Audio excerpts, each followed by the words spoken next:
લ્યો બોલો એક તરફ વડાપ્રધાન નરેન્દ્ર મોદી કહી રહ્યા છે કે એવી વ્યવસ્થા ઊભી કરીશું કે હવે એક પણ પેપર લીક નહીં થાય, પેપર નહીં ફૂટે ને જે રીતે ઝેન્ઝીઓએ આંદોલન ચલાવ્યું દિલ્હીમાં ને અંતે તેના પડઘા પડ્યા, શિક્ષણ મંત્રી ધર્મેન્દ્ર પ્રધાને રાજીનામું પણ આપવું પડ્યું ને આ સ્થિતિ વચ્ચે હવે ગુજરાત આયુર્વેદિક યુનિવર્સિટીનો પેપર ફૂટ્યો હોય તેવો દાવો ગોપાલ ઇટાલિયાએ કરતા શું કહ્યું, વિગતે વાત કરીએ।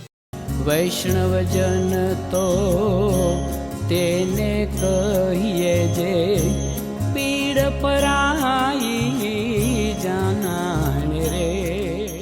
દર્શક મિત્રો, નવજીવન ન્યૂઝમાં આપનું સ્વાગત છે। હું છું ફૈઝાન।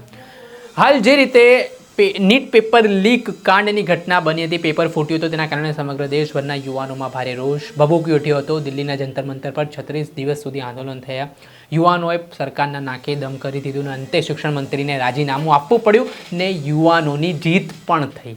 ત્યારે આ પરિસ્થિતિ વચ્ચે વડાપ્રધાન નરેન્દ્ર મોદી સોશિયલ મીડિયાના માધ્યમથી અવારનવાર યુવાનો સાથે સંવાદ કરતા જોવા મળ્યા અને કહ્યું કે ભવિષ્યમાં આવી ટેકનિક વિકસાવીશું કે ક્યારેક પેપર નહીં ફૂટે, જે પેપર ફોડનાર છે તે દોષિતો સામે કડકમાં કડક પગલાં લેવામાં આવશે ને આ બાબતો વચ્ચે, આ ખાતરીઓ વચ્ચે ગુજરાતમાં ગુજરાત આયુર્વેદિક યુનિવર્સિટીનો એક પેપર ફૂટ્યો હોય તે પ્રકારનો દાવો ધારાસભ્ય ગોપાલ ઇટાલિયા દ્વારા કરવામાં આવ્યો છે અને કહેવામાં આવ્યું છે કે જેમ વોટ્સઅપમાં જવાબ હતા તે પ્રકારના વાસ્તવિક જવાબો પ્રશ્નપત્રમાં જોવા મળ્યા।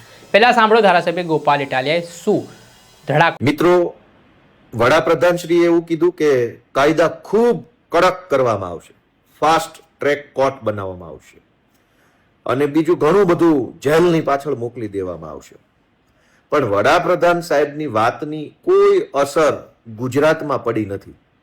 હજુ તો હમણાં ધર્મેન્દ્ર પ્રધાને રાજીનામું આપ્યું, વડાપ્રધાન સાહેબે આખા દેશને આશ્વાસન આપ્યું કે કડક પગલાં લેવામાં આવશે અને ત્યાં જ ગુજરાત રાજ્યની આયુર્વેદ યુનિવર્સિટી દ્વારા જે પરીક્ષા લેવામાં આવી એમાં શલ્યતંત્ર ભાગ 1નું પેપર ફૂટી ગયું, લીક થઈ ગયું।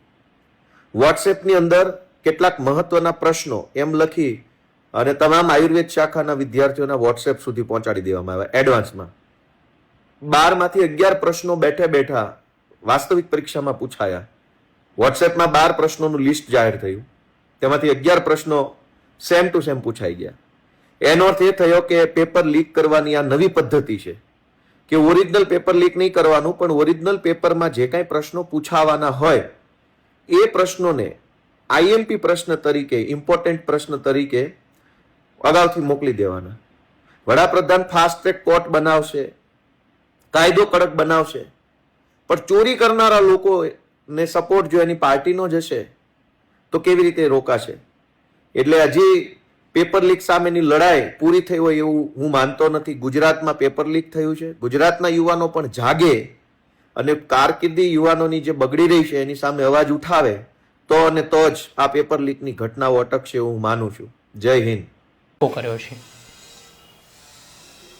જે રીતે આપણે સાંભળ્યા હતા વિસાવદરના ધારાસભ્ય ગોપાલ ઇટાલિયા, તેમનું મહત્વનું નિવેદન સામે આવ્યું છે અને એક તરફ વડાપ્રધાન નરેન્દ્ર મોદીની સોફિયાની સલાહો જોવા મળીને બીજી તરફ જે રીતે આ પેપર ફૂટવાનો બનાવ બન્યો છે તેના કારણે જે આક્ષેપ થવાની શરૂઆત થઈ છે આ બાબતને લઈને કથની અને કરણીમાં ફરી અંતર જોવા મળ્યું છે। જોવાનું રહ્યું કે આ જે પેપર ફૂટ્યું છે તે મામલે દોષિતો સામે હવે શું પગલાં લેવાય છે। દર્શક મિત્રો, આવા જ વિડીયો જોવા માટે નવજીવન ન્યૂઝ જોતા રહો, લાઇક કરો અને વધુમાં વધુ શેર કરો।